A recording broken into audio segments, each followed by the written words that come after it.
Okay. You start a relationship with someone who says, I don't want to be in a relationship, right? And you're like, I don't want to be in a relationship. Neither of you want to be in a relationship. Then you start having this relationship that's not a relationship. But then what happens when, and feelings get caught?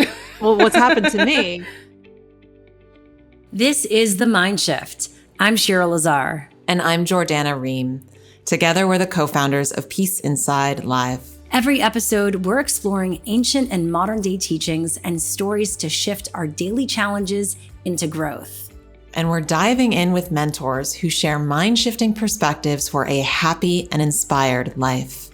Welcome to the conversation. Welcome to the conversation.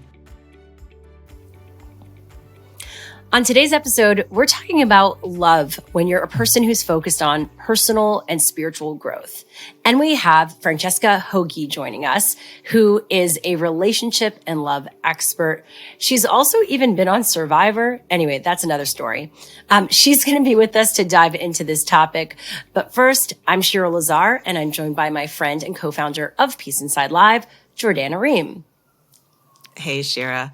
I'm stoked to talk to dear Franny. It's been a while since I've connected with her, and I've just loved the journey of how many people she's supported through her coaching. Definitely. So why this topic for you, for us today? Getting personal.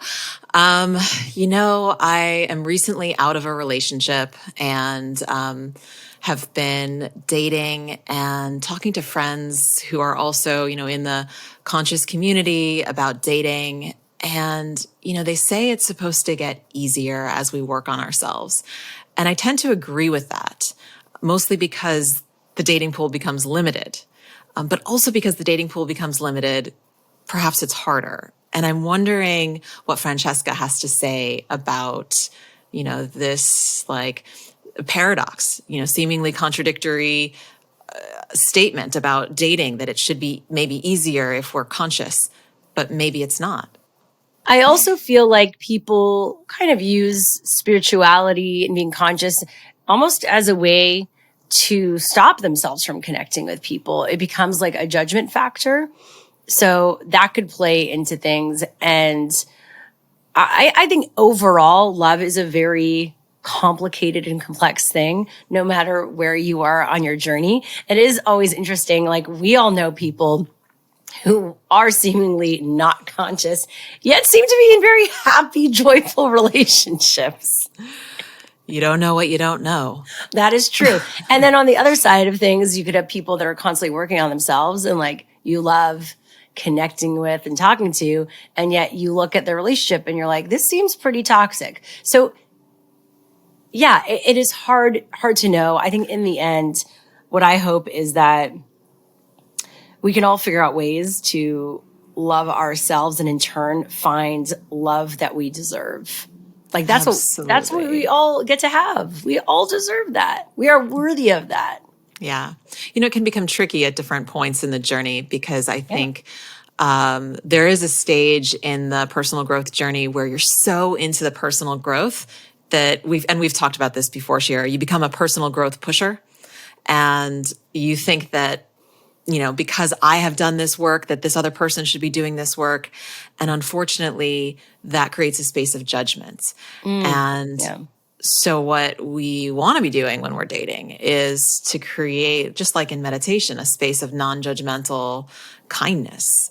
How can I be open to what this person brings to the table? I've met them at this point in time because they are mirroring something for me on my journey. So no matter how long or short this relationship is, what can I learn? What am I here to learn? And how do I want to be in relation with this person and in relation with myself?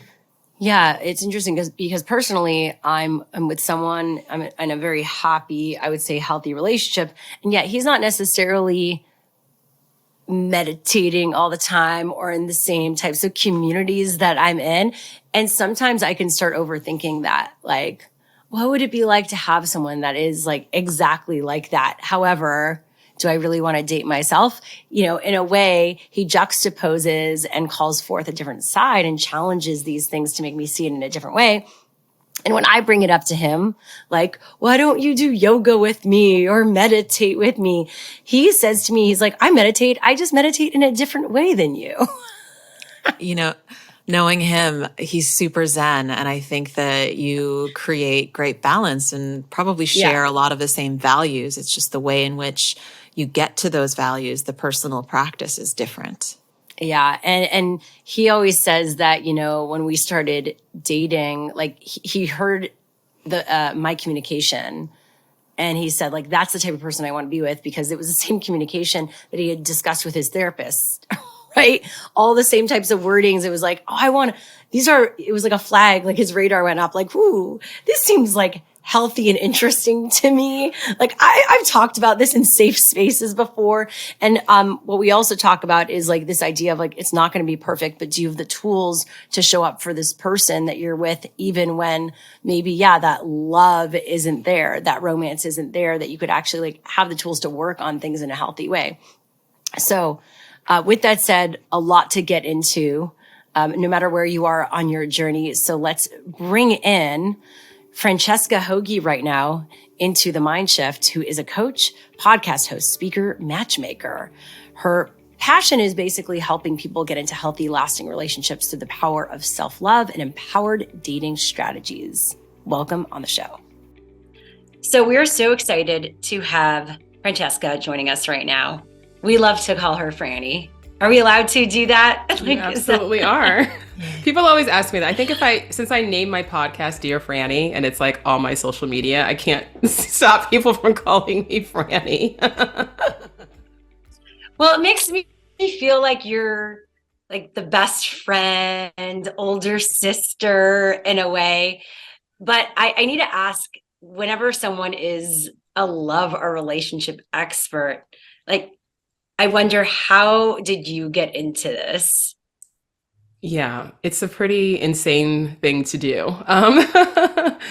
I am somebody who always loved love and romance and always dreamed of love and having love. And yet I was very romantically blocked for many years, like well into my adulthood. And so I had to kind of recognize, like, I don't have the ability to actually make the kind of love that I want happen. Actually, at that time, I didn't have the ability to make anything happen, right? And so I embarked on this journey of, I need to figure out how to date. I need to figure out how to flirt. I need to figure out how to get a second date, because once I figured out how to get a first date, then I wasn't getting second date. So it was like everything was just this process that I kept pushing myself through because I was just so motivated. And so career-wise, I used to be a lawyer. So I was a corporate lawyer, right? I have a dating advice blog. I'm going through this dating journey. I'm pushing myself, in all these ways. And it's just something that I assumed, like, everybody's this interested in dating and relationships, right? But it turns out everyone is not. And so I had been in a place career-wise where I knew that I wanted to make a transition for a long time. And I was really stuck because I'm like, well, what do I do? And what do I do? And I knew there were certain parameters I had, like I wanted to work with people. I wanted to help people with something that was really meaningful to them. I didn't want to have a 9-to-5 corporate, office life anymore. And I wound up finding out about matchmaking and discovering that it was like a real profession, like that real, like actual, just normal people have as their job. And I was like, there are people whose job it is to help other people find love. Like, that's the most amazing thing ever. And so I just dove into the industry and learning as much as I could about it, and just said, hey, everybody, I decided to become a matchmaker. And everyone thought I was crazy, but that's what I did. And then the matchmaking just naturally transitioned into coaching, because most people don't need a matchmaker. They actually need a coach. They need to learn how to be their own matchmaker. And so as a matchmaker, I was getting a lot of clients who they had a lot of trouble dating. And so they're like, oh, now that I'm hiring you, I don't have to worry about it. I don't have to figure out how to communicate. I don't have to figure out, how to flirt. I don't have to figure out what my needs are, how I'm showing up. I get to just outsource this whole process to you. And that's the clients that had that attitude were not successful, right? And so I realized I just can't work with people who have that attitude. I have to work with people who have the attitude of recognizing that love is actually an inside job. And you can meet 1,000 people, but if you have foundational love beliefs and habits that block connection and intimacy, it doesn't matter. You're not going to be successful, right? And so the coaching is really where it's at. And so that's why I transitioned really heavily into coaching. So that's how I got here. Nice. And what was your personal love journey like? So you were a corporate lawyer. You were not with the person who you're with now at that point in time. Yeah. And so how did your own personal journey coincide or impact your journey from becoming a matchmaker and now to being a coach?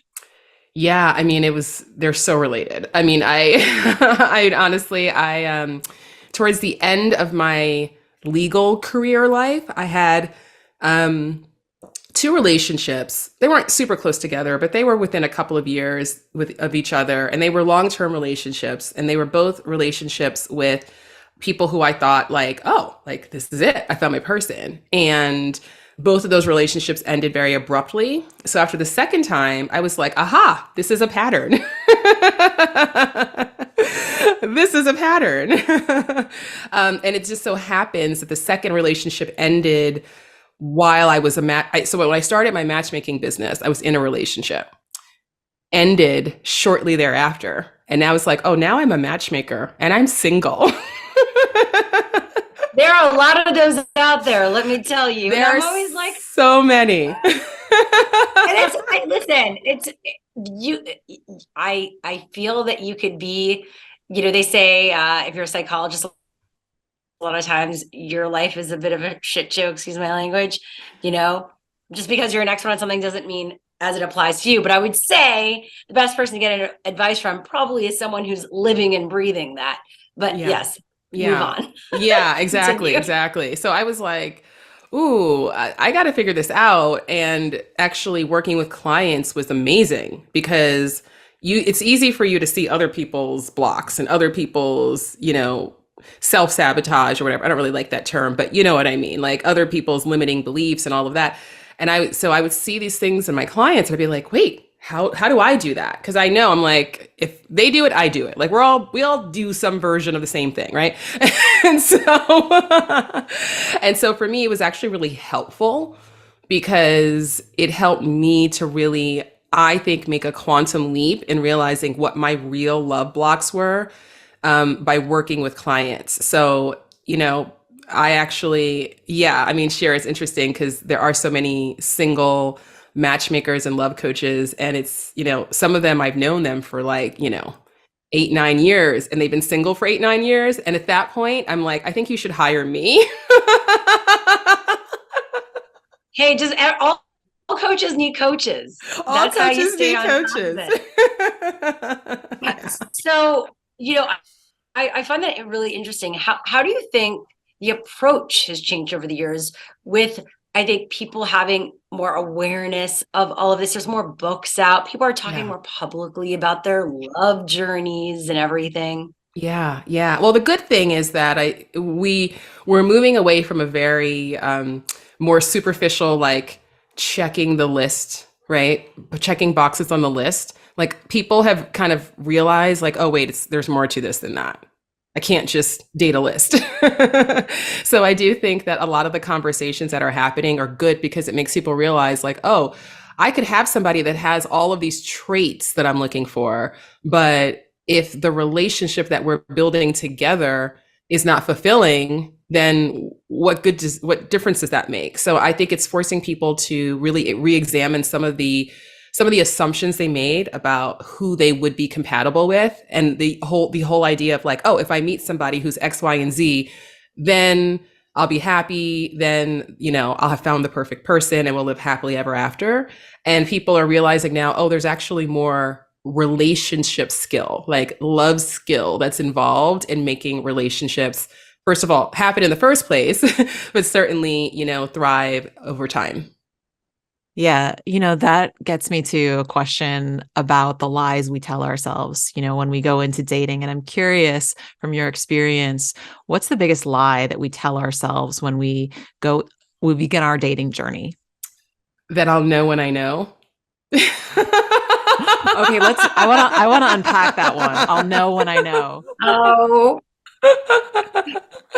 So the thing is, it's that sometimes you do know when you know, but you have to know yourself well enough to know that maybe your chemistry radar is off, right? So you really have to have the self-awareness of looking. If you're like, the last 10 times I thought I knew, it ended badly, and not only badly, but in the same way, because we tend to have very repetitive patterns, then it's like, you just don't know. So you have to accept that there's some, I mean, this is honestly the thing that really, this is something I'm so grateful for about myself when I used to really struggle with dating. Thankfully, there was just something in me that was like, I just don't know what I'm doing, right? Like, this is not working. And so rather than assume that like it's never going to work, I got to a place where I was like, this works for some people.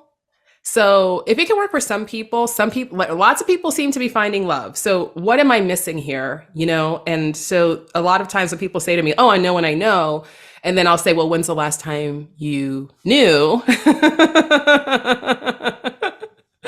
And it's like, well, there was this and that. Well, you know, they were great and they were amazing and they were all these things. I said, well, yeah, but also you're saying you want a committed partnership.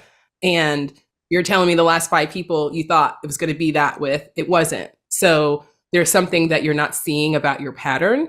And so I think that's just a way saying, you know, giving this answer is just a way of saying that there's often, when we have blind spots, we tend to sometimes lie to ourselves and say like, oh, I know that's a blind spot for me. And it's like, well, it's sort of like when you're driving, if you think of yourself driving down a highway and you have a blind spot in the car and you can't see the right lane, you know, you can't see the right lane, but you don't know what's in the right lane.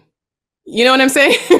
Like, you don't know if there's like a tractor trailer. You don't know if there's a motorcycle. You don't know if there's a pedestrian. Like, you're like, oh, I know I got a blind spot. It's like, yeah, but that's exactly, you have a blind spot. Like, you literally can't see what it is, right? Is there any benefit to deciding that this is your person? And I asked that from like a place of my last relationship, which was my best relationship to date. I just decided early on that this was my person, and it ended up not being true.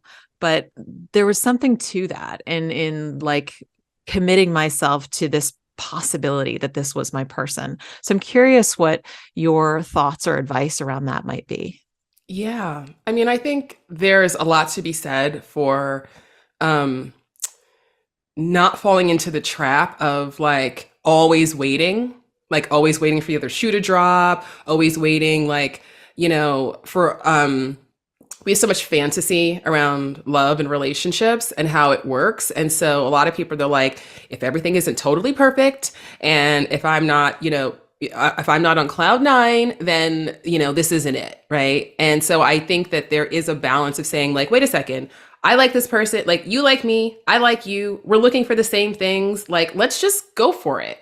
Right? Like, let's just actually try. Like, let's just actually be here and try and see what we can build together. And I think that that's a really great approach for some people. I mean, like you know, Jordana, it's different for you because you have more self-awareness, you have more tools to, like, you know, love yourself and know your worth. And, you know, and so for you, that's a more effective approach than for some people who might be more blocked and they're just like, nope, this is my person. And they're just trying to shoehorn something in because they're like, I don't want to be single anymore. This person's here. I just want, like, let's just make it, like, forget about it. Because usually when people are really forcing that, they're ignoring a lot of things that they just want to ignore because they just want to be with somebody and they just want it to be done. So, you know, it's not a one size fits all answer. I mean, that's the thing about dating. It's never one size fits all, you know? Then you're in this space of, okay, so let's say that I haven't necessarily done all of the work. And I'm not going to claim that this is my person because I'm creating space for, doesn't that lead us to, I'll know when I know? That's not in the middle. Like, then you're not, yeah, like, then you're a bit, yeah, like saying like, you're always open. There's always a back door. I mean, in the end, in relationships, vulnerable we could be, we are taking a risk because nothing is promised. You can and could put yourself out there, be madly in love, get married, do all the things, and it still might not work. And yet you need to enter the space knowing that. Yeah. Right. Which is just life. Right. Yeah, So it's totally life. I love that, because I do think with all of this, we create all these rules, and then it actually pushes us in these weird places. And then we're like, well, I followed this, and why isn't it working? And why isn't it working for me? Everyone else does it for them. And then it is about getting in tune with who you are, what you want, what hasn't worked, why it hasn't. I mean, it's like this holistic view of your entire life, your past, your present, where you want to be. It is like stars aligning in that way. And I think that when you're more connected to what feels safe and secure for you, and you know why things trigger you and what doesn't work, you can more safely approach a relationship, or like with it being less toxic and in a more healthy way. Right. I think that for me, when I met my partner, my therapist actually encouraged me to date him. He wasn't that person that I met and I was like, I just want to fuck him. It wasn't like that infatuation at first. But he is so adorable. I love him. He is so adorable. I love him. No, he would hate that I'm saying this publicly. No, I've talked to him about this. And we both actually were very aware of that infatuation attraction. Yeah. And where that comes from, typically from a place of, trauma bonding, if you believe that, or attachment. It can. The book Attached. It can. Yeah. Yeah, it can. Not always. Not always. No, there are no rules. But we got to know each other. And through getting to know each other, and there was this attraction. It wasn't like we looked at each other and were like, you're disgusting. You know what I mean? There was, but we got to know each other a bit to figure out, okay, where is this coming from? What do we actually want? What's our intention here? Right. It was a bit more intentional going into it. Of course, we're at the age where that's what we wanted. That said, I feel like that for me was this has been the healthiest relationship that I've had. And, but there's still the knowledge that, and we talk about this all the time, like we can't control each other. And there could be a day, God forbid, where someone says, this isn't working for me anymore. We can barely control ourselves. Forget about trying to control other people. Exactly. Well, I mean, here's the thing about, Well, I guess I agree with everything that you're saying, and I understand and I relate. It's to me, okay, two things I want to say. One on just generally how we view relationships culturally. Culturally, we have this thing that I call the fairy tale industrial complex, right? And that has been conditioning you your entire life to think that love is a fantasy, that there is one magical person that is out there for you. And then when you meet each other, everything is going to magically work out and you're going to live happily ever after. And if that hasn't happened, it's because you're not, you're not good looking enough. You need to lose weight. You need to buy this. You need to have that. You need to, this is the industrial complex part is how much this is exploited to sell you things. Okay. Right. This deep desire that we all have for love. So we have to understand that when you're coming into dating, you're coming into relationships, you need to be aware of what has to do with the person who's in front of you and what has to do with this fantasy that you are bringing and projecting onto this person, right? It's like the Matrix. We're dealing with the Matrix here. Like there's so many things happening at once. Yeah. We're just trying to, figure it out. So this is why I'm a fan of coaching for most people over matchmaking, because for most people, the what they actually need to understand is the power that they have over to change the things that they believe about love so that they can actually make love an inevitable thing that happens in their lives. Because if you have this fantasy idea of there's this one perfect person, now you're playing lottery. Now this is a crapshoot. Now you got to get lucky. Now you've just got to hope that the one person that you are instantly attracted to is also, because think of all the other people you've been instantly attracted to. So you got to hope that the one person that you're interested in, instantly attracted to is also, they have the character that you're seeking. They have the love goals that you're seeking. They have the personality and the temperament and all of the things, right? Like, so that puts a lot of pressure. So if you're going into relationships like, oh my God, I hope this is the person, because if they're not, like, I may be alone forever, then you're much more likely to just say, okay, let's just make it work and you're the person, right? But whereas if you're like, listen, love is abundant, right? There are actually many people in this world who I could happily be in a relationship with. So rather than focusing so much on the other person, let me think about what is the relationship I want to have. Because every relationship is a co-creation. It has its own dynamics. So the self-awareness of understanding, like I'll give a common dynamic a lot of people experience, and certainly a lot of clients, which is in their past relationships, they overgive. They give and they give and they give and they give. And so if you're an overgiver, you're going to only be compatible with takers. Just FYI, right? So they establish these dynamics in their relationships where they give and the other person takes and takes and takes, because that's what the dynamic is. And then they reach a breaking point of like, I can't take it anymore, and and what have you. So if you know that you have a pattern where it's not your fault, it's not to judge, it's not to shame, it's not to blame, it's just with self-compassionate curiosity, to have the self-awareness to say, okay, I have a pattern. The dynamic that I'm not choosing it consciously, but the dynamic that romantically I find myself in the most often is blank. What is it? It's different for different people. For some people, it's I'm super into them, they're not into me. For some people, it's they're super into me, I'm not so into them. For some people, it's competitive. It's tit for tat, for some people, it's about envy and control. I mean, it's like there are all sorts of dynamics. Some dynamics are supportive, some dynamics are loving. So you have to know what your kind of default program is, because if you know that you have a default program that is really set to healthy relationships and healthy dynamics, then you really can trust yourself to say, okay, yeah, I think this is it. Versus if you're like, I've only dated people before who take advantage of me, maybe I should not jump into assuming at the first date that this person is different, because you have to understand that you are always going to be on a subconscious level so genius at being attracted to and attracting people who fit whatever that inner dynamic is, that you have to have humility about it.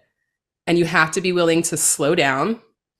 And here's one other thing I want to say about this, really. I'm trying to make this. I'm sorry, guys. I could talk about this all day. I do talk about this all day. So do we.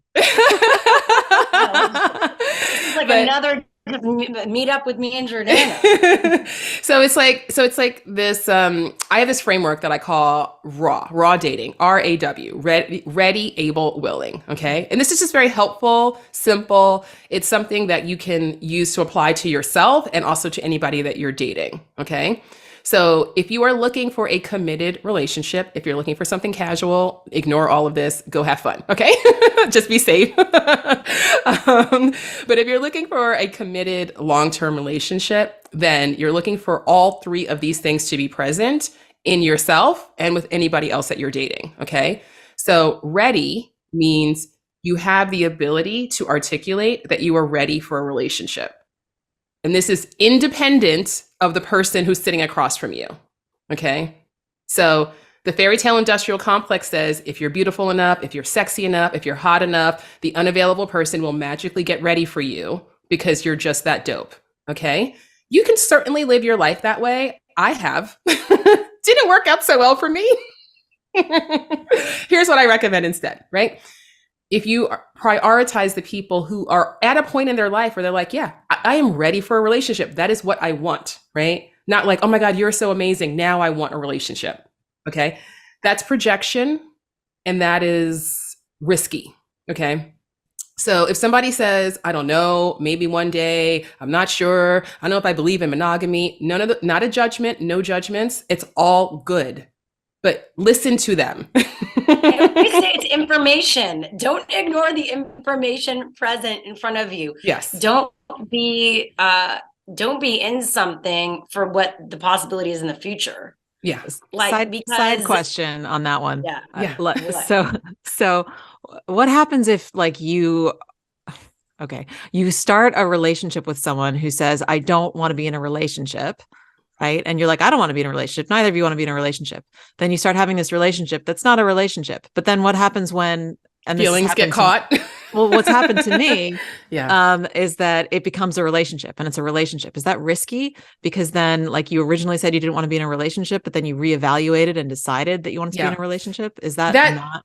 It's so that's a little bit different, because if you're on the same, really what the readiness piece is that you're on the same page, right? That's what it's really about. So if you're both like, yeah, I'm not really looking for a relationship right now, fine. You both are ready for the same thing, right?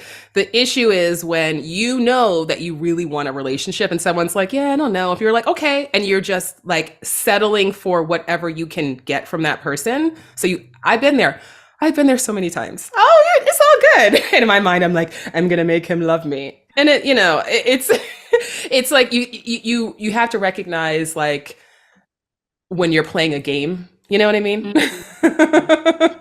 Mm-hmm. So, okay, let me finish. So, but also to help to kind of, this might further answer your question. So that's ready. And this, again, independent of you, this is just where the person is in their life. Able. Now, this is not just as simple as like, what are you looking for? Let's talk about, or whatever. This is about, does this person actually have the ability within themselves, independent of you, do they have the ability to be the type of partner that you are seeking? And do you have the ability to be the kind of partner who co-creates the type of relationship that you are seeking, right? Oh. So I will go back to the example of people who give, right? I'm a giver. I just give. Somebody just shows up. I give them everything off my back. On the one hand, that might sound really noble, but it actually, if you're giving, you can't receive, that's unbalanced. And that is going to be a big problem in romantic relationships, because your needs will not be met because you are not even able to meet your own needs, right? So it's if you're in that giving place, then, and you want a relationship where you're both giving to each other and you're receiving all this love, guess what? That's your assignment right now. Get to a place where you're able to receive love from other people and you don't just overgive all the time, right? So that's the ability piece. Again, this requires self-awareness on your part. This is why I'm a coach, guys, because this is what it requires self-awareness on your part. And it also requires you being able to assess whether to pay attention to how somebody's showing up when you're dating them, right? Are they consistent? Do they do what they say they're going to do? Are they respectful? Are they kind? What are your goals? Do you want to have a family? If you want to have a family, what kind of partner do you want to have? Does this person not about you, just them, not a judgment. It's just, is this where they are? Are we on the same page about this? Right. And then the last is willing. And the willing piece. Now this is about you specifically, and this is why you're looking for all three of these things, because somebody can really, really like you. They can be really into you. They can be really attracted to you. They can be pursuing the hell out of you, and they can be completely not ready for what you're looking for. And they can be completely unable to give you what you are seeking. And that can be confusing, right? Oh. But you're right. But this is why you have to depersonalize it. It's not about you. This is where they are in their lives, right? So when we can take a little bit of a step back in romantic relationships from the projection that you've been trained your whole life, then you can just take people for who they are, where they are, not expect them to be perfect, not expect yourself to be perfect, and just know that it's about the intention and the openness. And it's like, can I grow with this person, right? Can we figure this out together? Do we have the baseline level of commitment? Yeah, that's the thing, because it's not always going to be perfect. Like, even when you're on the same page, do you have the tools to deal with it? Yes. When it does go down, when you are in an argument, when you're not seeing eye to eye, like that, you both have the tools and you'll get through it to the other side. I think it's really interesting because there's a lot of people listening who are quote unquote spiritual, personal growth, self-aware, and yet still have trouble figuring it out. Well, listen, we all do. We all have trouble figuring something out. Exactly. Like we don't, all of us don't have, there's no real, Yeah. one answer, as we mentioned. But I guess, how are you supposed to deal with that? Because that can be confusing when you feel like you've done the work. Yeah. Yeah. So, I mean, I think, first of all, I would just say that, we're all on a love journey. You have been on a love journey your whole life, and you will be on a love journey the rest of your life. And that journey has phases. Sometimes those phases are phases of singlehood. Sometimes those are phases of relationship. The relationships themselves are always going to go through phases and changes and cycles. That's life. So a lot of this is about just developing the inner trust within yourself to know that you can navigate whatever comes up, right? And so for people who are spiritual, who have practices, you have an advantage because you already at least understand that like there's more than what meets the eye going on here, right? Which is what most people think it's just about what meets the eye. So that's a really challenging place to be if you want to change your love life. If you think it's just about what meets the eye. So if you're on a spiritual path, that's a good thing. Now, the challenge of being, and this is just in anything that you're manifesting, and Shira, I'm like all about manifestation, and this is what I talk about all the time, is that you can get into a little bit of magical thinking where it's like, I can manifest myself out of having to grow.